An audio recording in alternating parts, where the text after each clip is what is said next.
Magandang gabi Riyadh, magandang umaga Pilipinas. Merry Christmas sa ating mga kapatid na Kristiyano saan mang panig ng mundo. Enjoy your Christmas guys. Happy holidays.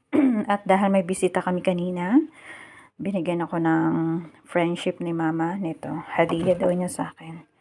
So, tingnan natin kung ano nasa loob ng bigay niya sa akin. Kasi nga nag-convert ako sa Islam. So, binibigyan nila ako ng regalo kahit hindi pa Ramadan.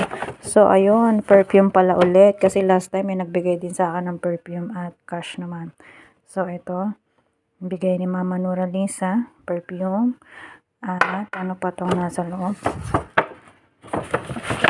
Perfume na maliit. Oh, so, ayan. Perfume na parang roll-on siya. Pang ano ba? At ito. Syukran jazilan Mama Nura Lisa sa aking hadiah. May i-display na naman tayo. So, ayan. Thank you Mama Nura Lisa. Merry Christmas everyone. Magandang buhay. Masalama.